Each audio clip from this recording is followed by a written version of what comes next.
কিন্তু এখন যে পরিবেশটা আমাদের আছে, এই পরিবেশটাতে আমাদের জনগণ কিন্তু অত্যন্ত বিভ্রান্তির মধ্যে পড়ে যাচ্ছে। আমরা আপনার লক্ষ্য করে দেখবেন, মানুষকে জিজ্ঞেস করলে মানুষ বলে নির্বাচন হবে তো, এই যে একটা শঙ্কা, আশঙ্কা এবং এক ধরনের আপনার হতাশা এসে যায় যে হবে তো। আমি যেটা বলি সবসময় যে নির্বাচন হবেই, এবং যে ঘোষণা দেওয়া হয়েছে সেই সময়টাতেই হবে। এই কারণে যে এর কোনো বিকল্প নেই।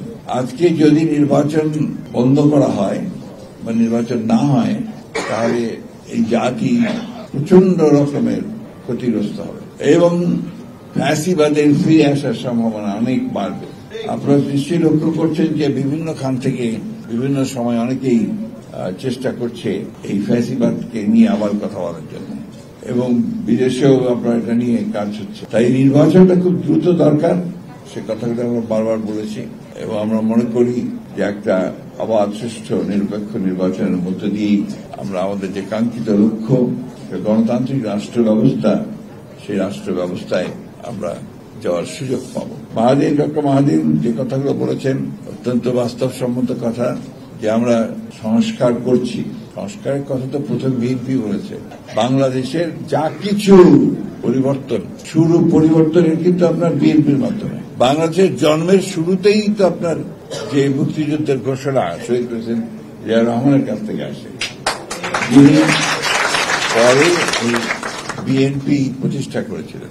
এই জিয়া রহমান সাহেব যখন বিএনপি প্রতিষ্ঠা করেন, তখন একদলীয় শাসন ব্যবস্থা থেকে তিনি কিন্তু বহুদলীয় গণতন্ত্র নিয়ে এসেছিলেন।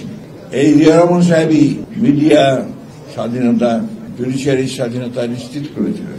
এই জিয়া রহমান সাহেবই কিন্তু অর্থনীতিতে মুক্ত বাজার অর্থনীতির প্রবর্তন করেছেন, এবং যার ফলে আমরা একটা পরিবর্তন অতি দ্রুত দেখতে পেয়েছি। এরপরে আমাদের নেত্রী দেশনেত্রী বেগম খালেদা জিয়া, তিনি প্রেসিডেন্সিয়াল ফর্ম অফ গভর্নমেন্ট থেকে পার্লামেন্টারি ফর্ম অফ গভর্নমেন্টে নিয়ে নারী শিক্ষার একটা বিশাল রকমের রিফর্ম তিনি করেছিলেন, বৈপ্লবিক পরিবর্তন তিনি করেছিলেন, এবং অর্থনীতিকে তিনি সেই সময় এমন একটা চমৎকার জায়গায় নিয়ে যেতে সক্ষম হয়েছিলেন, যেখানে বলা হয়েছিল বাংলাদেশ ইমার্জিং টাইগার, একটা উদীয়মান বাঘ।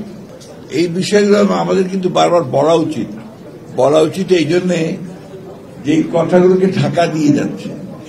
কিছু কিছু প্রচারণা চালানো হয় এমনভাবে যে বিএনপি সংস্কারের বিরোধী।